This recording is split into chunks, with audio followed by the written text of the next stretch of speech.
And what Antonio pointed out was this. He studied people who had brain damage, strokes, accidents, where they lost their ability to feel.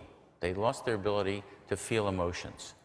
And it turned out they could not be rational. Why? Think about this. Suppose you are trying to figure out, you have a purpose, and you're trying to figure out what your purposes are.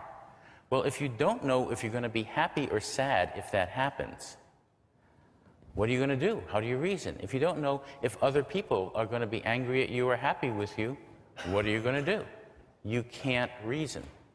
And that is the truth.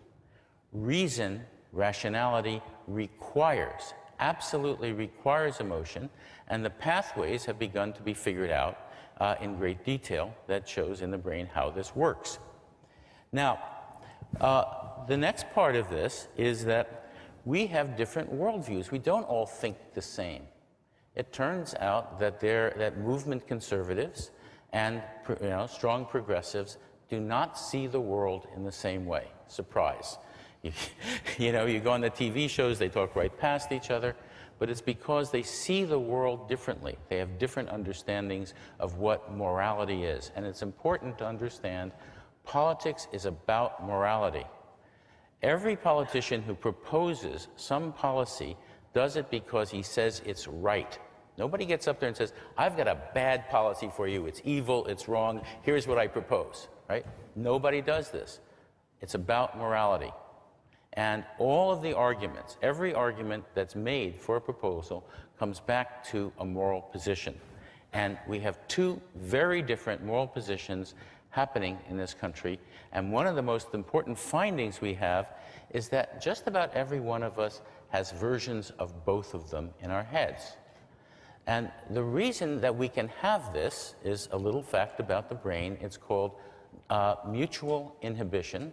That is, you can have two structures in the brain where each neurally inhibits the other. If this is active, it'll inactivate that. If this is active, it'll inactivate that. And then they can be about different subject matters. Some people can be progressive in one area, conservative in another area, and might not ever know that they're switching back and forth. And they might call themselves conservative and be progressive in 5 different areas, or call themselves liberals and be conservatives in 3 or 4 different areas. That happens, and as a result, there is no left to right line. When people say there's a middle, it's not there. There is no ideology of the middle.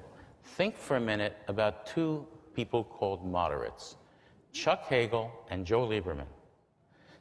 Right? They agree on nothing. Yeah? Hegel, a conservative who's against the war, Lieberman, a liberal who's for the war. Right? They're both moderates. There is no ideology of the middle. You have people who have both progressive and conservative views, who have all sorts of combinations, and some people are almost all one, and some people are almost all the other. But it is not the case that you have a left to right view, and that's important for the Democratic Party. Democrats tend to think that if you move to the right, you'll get more votes. Republicans understand that they don't have to move to the left to get more votes. They understand this fact. The Democrats need to learn it. Very, very important part of this. Another one is that you always think using frames. Every word is defined with respect to a frame, like bottle. Okay, what is a bottle? It's a container like this. You can put liquid in, drink it out. I can hold it like this. It's made of a certain number of things. That's all you know about bottle. If I say he picked up the bottle, you understand it because you understand that frame. Every single word. If I say a word, it activates a frame. So, for example, when I teach this, what I do is I tell my students, I give them a problem. And the problem is this. Ready? Don't think of an elephant. Whatever you do, do not think of an elephant. Right? The word elephant is going to activate that frame and that image, even if you negate it. The first thing you need to know is if you negate or even question a word that has a frame associated with it, you're going to activate that frame. So if somebody gives you a conservative frame and you're a liberal and you use their words, you'll be activating their frame and their worldview. Crucial. Now, why does this matter? Here are some more examples of this. Here are examples of the Democrats' arguments for troop withdrawal. It doesn't serve our interests. War was illegitimate based on false information. It's unwinnable, right? Each one uses the other side's frame. It says, this is about our interests. War was legitimate. So here are the other arguments. Okay? Here's the Republican frame. We have vital interests in Iraq. The war is legitimate, authorized by Congress, based on the information available, and it's winnable. Okay? That is a coherent, consistent frame. If you take the negation of each of those statements, they don't form a single frame. They're not consistent, and they're using this frame. In short, what's happening is the Democratic arguments are activating the Republicans' frames. And this happens all the time. Deborah Tannen, had she been able to come today, was going to talk about her book, The Argument Culture, which uses the metaphor that fairness is balance, and that you always have to have two positions, fair and balanced, right? In order to have two positions on one issue, you need the same frame. So if you're Fox News, you say, what do you think should be done about the war on terror? You know, and there's always the war on terror. That's that frame. Are you for or against the death tax? You know, it's the death tax whether you're for or against. And that's the point. If you have a TV show where you have to be balanced, one or the other, and somebody sets the frame, it has to be one frame, that frame is most likely going to come from one side or the other, and you won't see it. Frames are in your brain. You think with your brains physically. All thought is physical. Frames are physical. Metaphors are physical. You can't do anything else. They are physically there in your brain. And once they're there, you cannot erase them. You can't say, war on terror, be gone. Poof. It doesn't work. It's there. The only thing you can do is have alternative framings that can get around it, or a way to make fun of it or put it down in some way and add to the framing of it. But those are your choices. It's not going to go away. You can't erase it. You could talk about occupation all the time, and it's very difficult to get people to do it, and so on. Okay, what I'd like to do perhaps a little later is talk about why the Democrats surrender in advance.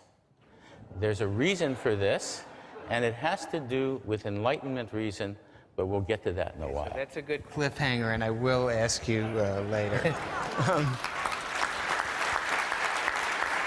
I'll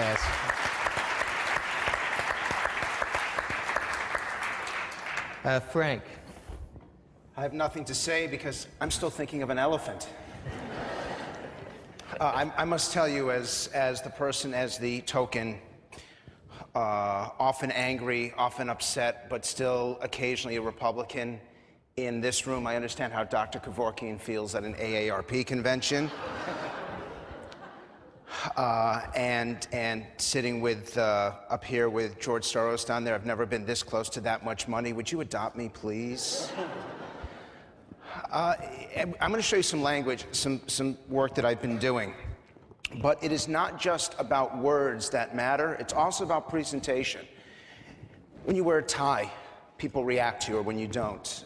Whether you are formal or informal, whether you read a speech or notes or nothing at all, people do have a reaction to it.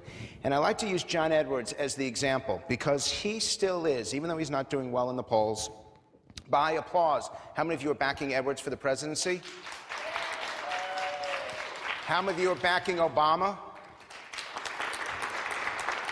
How many of you are backing Hillary? How many of you are backing Mike Huckabee? I prepped them all for that one, by the way. Kucinich? The name is actually Kucinich, but that's neither here nor there. Joe Biden. Oh, Senator Biden, how are you?